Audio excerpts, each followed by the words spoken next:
വല്യമ്മ എവിടെ പോയാന്നോ? വിശന്നു വരാം. എന്തുവാ പപ്പടം എടുത്ത് കഴിഞ്ഞത്? പൊരിച്ച് വെച്ചിരിക്കുന്ന ചോറ്റിന് വെച്ചേക്കുന്ന പപ്പടം എടുത്ത് കഴിഞ്ഞാ നീ?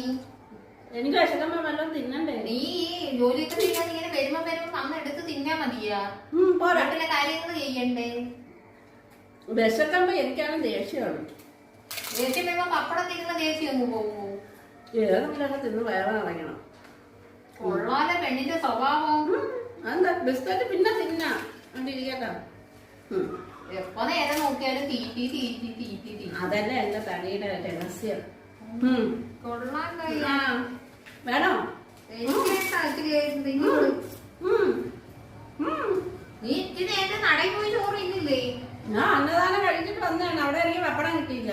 അപ്പൊ ഇവിടെ പപ്പടം തിന്നണ്ടേ? വിശപ്പെടാ പൊന്നീത്.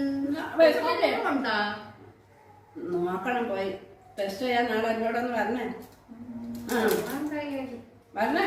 അമ്മച്ചി പഠിപ്പിച്ചെങ്കിൽ വിട്ടിരിക്കുക. വീട്ടിലെ കാര്യങ്ങളൊന്നും എന്റെ അമ്മച്ചി കഴിക്കും. എന്റെ അമ്മച്ചി കൊച്ചിലെ തൊട്ട് നല്ല ആഹാരം തന്ന് നല്ലോണം വളർത്തി ഇങ്ങോട്ട് പറഞ്ഞു വിട്ടതാ.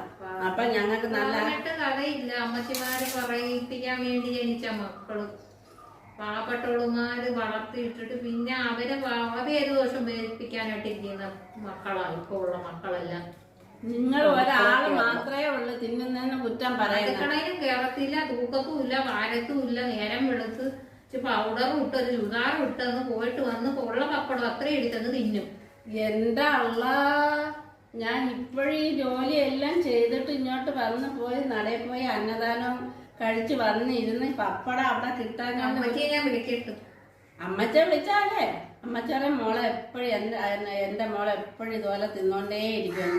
ഇങ്ങനെ ഒരു നല്ല മരുമോളെ കിട്ടിയില്ലേ? കഴിക്കൂ, പപ്പടവേ കഴിക്കൂ. വേണം തിന്നു.